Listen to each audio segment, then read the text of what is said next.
Почитувани граѓани, за жал, деновиве сме сведоци на масовна појава на загуба на човечки животи поради неквалитетното здравство. Тоа е загрижувачки за сите нас. Ова не е дневна политика. Иако политичарите кои го водат ресорот се најодговорни. Тука се работи за здравјето на граѓаните, за животот на деца, млади и возрастни. Никогаш порано во Македонија не се случило ова што се случува денес. Има десетина смртни случаи во десетина дена. Смрт после и пред операција. Смрт од епидемии на морбили и на грип. Нема акција, нема дејство од владата. Наместо здравје, граѓаните добиваат смрт. За 2 дена згаснаа 3 млади животи поради епидемија на морбили и 2 животи згаснаа поради епидемија од грип. Не вратија 100 години назад. Манипулираа со МРП вакцините.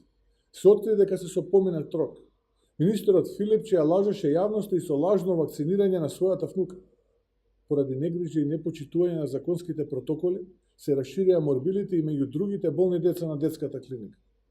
33 годишен татко, сопруг, починал поради обична скршеница и несоодветна терапија.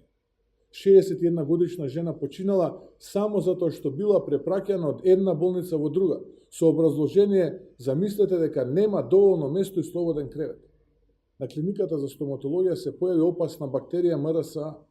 Министерот молчи, премиерот нема фокус, за на крај директорот на клиниката за абдоменална хирургија со скандалозна изјава да ни порача, цитирам, секој има право да умре. Граѓаните не плаќаат даноци за да ги финансираат тендерите на министерот, ниту пак бизнисите на заев, туку да имаат квалитетно здравство. Ова се огромни скандали за да бидат премолчени. И ова е само дел. Да не збориме за изневерените очекувања, лошите услови на работа на лекарите и здравствениот персонал, ниските плати кои се далеку од ветените 100.000 денари, за болниците кои се распаѓаат, за неизградениот клинички центар, за немањето на лекови на рецепт и така натаму. Што ли треба да се случи? Колку ли животи треба да се изгубат за да овие луѓе преземат одговорност?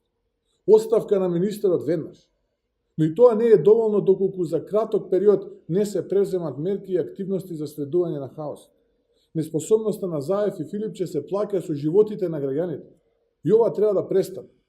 И ова не е политика. Ова е појава која го загрижува целото општество.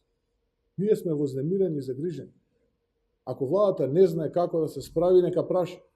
ВМРО ДПМН не ги става на располагање сите своји потенцијали за справување со состојбите. Потребна е акција, а владата бега.